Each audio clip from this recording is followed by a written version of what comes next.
Hello and welcome to another video. So in this video, you can watch me make this adorable little individual candlestick holder. I made it out of some oven baked clay and had just painted it. So you can follow along and see how I made it.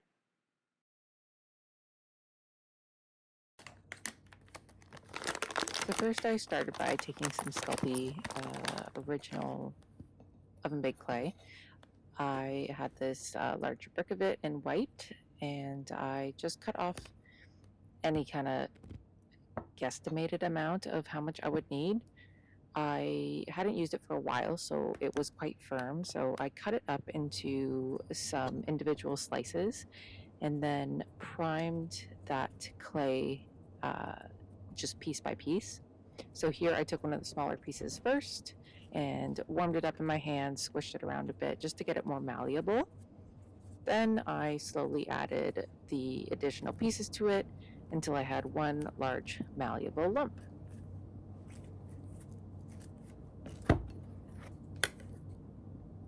I then cut off, I'd say maybe 1/3 of it to make the inner ring that was going to be holding up the candlestick.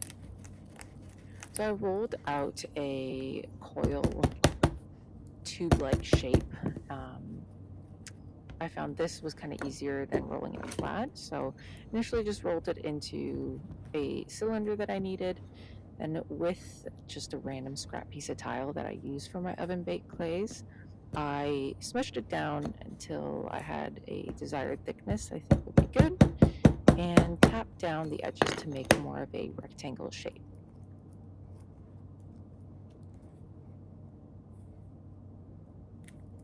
Now I had my taper candlestick with me just to make sure that this would fit majority of my candles, because all my candles have been the same size. So it wasn't exactly long enough, so I went ahead and thinned it out a bit more.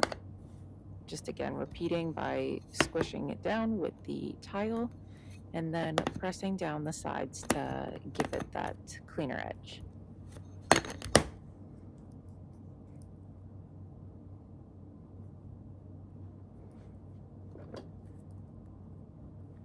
Once it was the proper length to fit around the circumference of it, I used my X-Acto knife blade and cut off a diagonal piece off one side, then did the exact same diagonal cut on the other end, so when I paired them together like this, they would fit sort of like puzzle pieces into one another. And then with my fingertips, I just went ahead and smoothed that seam out. As long as it's properly primed and warm enough from the warmth of your fingers, it should just smooth out pretty seamlessly. I did the same on the inside of the coil, then on the top and bottom edge of it.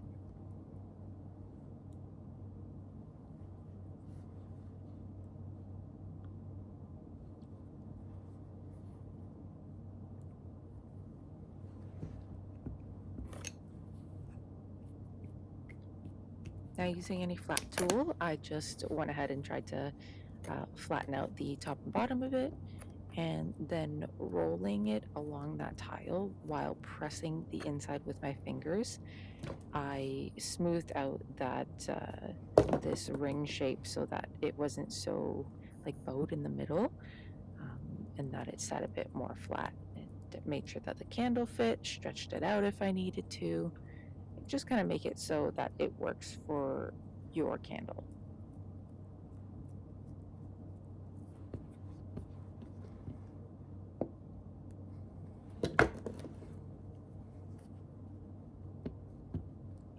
Once I was satisfied with that piece, I went ahead and put that aside and then began to rework the clay again, warming it up again, so that I can make the bottom like circle tray for it.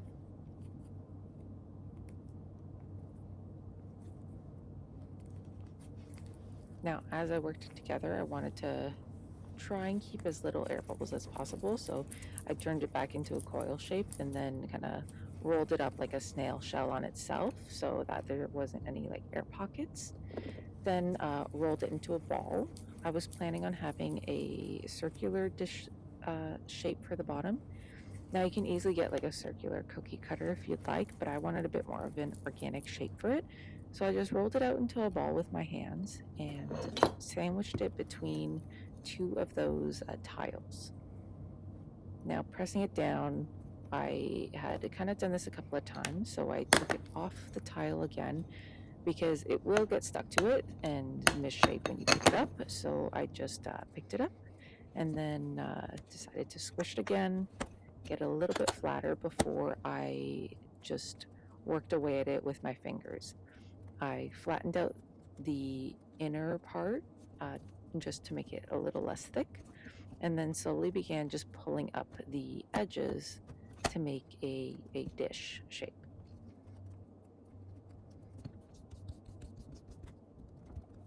I made sure that I put my little ring on the center of the plate so that they kind of looked a little bit more proportionate while working with it. And I just kind of smushed it with my fingers to get it flat. You can definitely use a rolling pin if you'd like, but I wanted, again, that kind of organic, bumpy-ish texture. So I went ahead with just any flat wooden surface that I had. So the end of a paintbrush was really great for that. And just kind of smoothed out the inner portion to make it flatter. I was going to be keeping the edges a little bit thicker, so smoothing out that inside and then pulling up the sides again, just working my way up.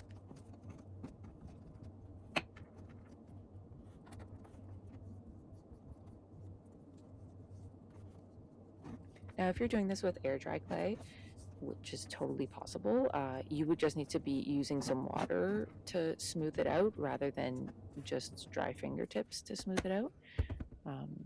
But I kind of prefer the sturdiness of up and bake because I'm very clumsy, and if I push that off a coffee table, the air dry will definitely shatter.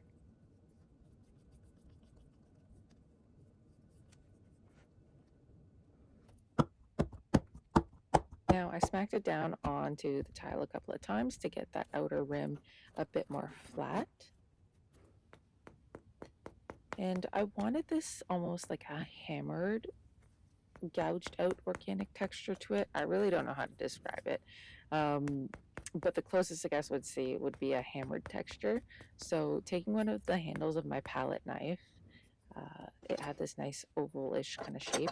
I just went ahead and just pressed into the outer edge quite a few times in a bunch of different directions so there was no uniform pattern, and pressed that all along the outside. I didn't really bother with the inside because that didn't matter to me too much, but just the outer edge, and then later on I go in and press down on the top rim of it as well so that it's got that same kind of pattern all throughout. Having this inner ring match it was again ideal. So I mainly just worked the top edge because it was such a thick collar of this ring. I went ahead and did the exact same thing. A little bit difficult to tell just because it's white clay. You won't see it all too well, but you can kind of see it in the shadows there, that texture for it. Once I lined it up where I wanted it on my dish, I made sure that I pressed it down a little bit, and then taking a like a thinner paintbrush, the end of it, you need something that's not very sharp and that's got a nice rounded end to it. I went ahead and just pushed that clay down into the seam and then smoothed it sideways across it. So again, pushing down into the seam along the wall of the collar of the clay, and then going along and smoothing it out along the seam there with the back. It might take a little bit of time kind of getting used to it. You can use your fingers if you are having more of a curved edge to it, but I wanted it to be pretty low, like a low profile into it. So using the back of this paintbrush was just kind of perfect. And now you have the completed structure. So bake it to your oven bake settings. I usually use my oven bake, my oven, what is it called? Oh, my toaster oven. I usually use a toaster oven that has it preset to the temperatures I need, but this one I had tossed in my regular kitchen oven for some reason, and I definitely misread the package and put the wrong temperature, as you can see based on the color here. It should not be turning that dark, but it definitely cured and it baked properly, so I just carried on. I used a really opaque textured, terracotta textured paint. Um, so it's kind of got a bit like a sandy grain texture to the paint. So it covered up any of that burnt clay. So would recommend double check the temperature it has to be set to. I just had it 100 degrees hotter than what it was supposed to, just because I've been so used to my toaster oven being preset to what it needs to be. But yeah, so I just gave it a good 2 coats of paint to make sure that it was covered. Um, if you can't get the inner crevices very well, that's okay, because usually the candle will be covering it. So I just get that a good paint on the top and then on the bottom. And cue Daisy wanting some sassy attention behind me.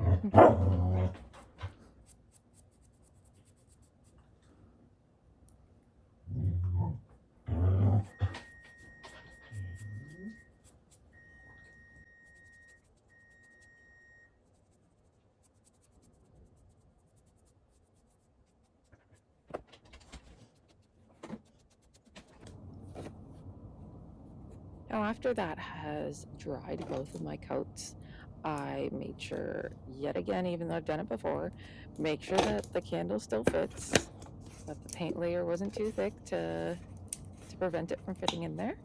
And then I went ahead with a glaze. You can leave it this matte texture if that's what you would prefer to do, but I was worried that the wax would kind of, when the candle wax drips down, I was worried that it might just absorb into the matte texture and not come off.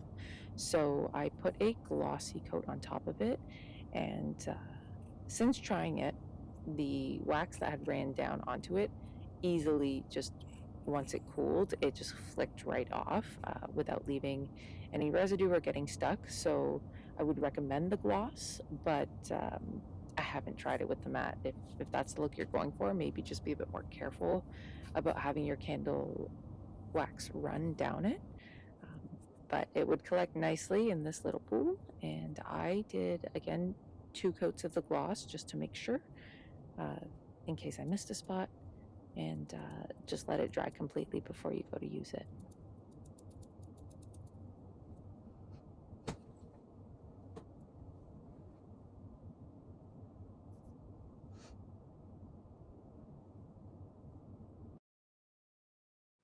And now here you'll see me setting it up on my coffee table. It's got that nice shine to it. I've got this rolled sparkly wax candle.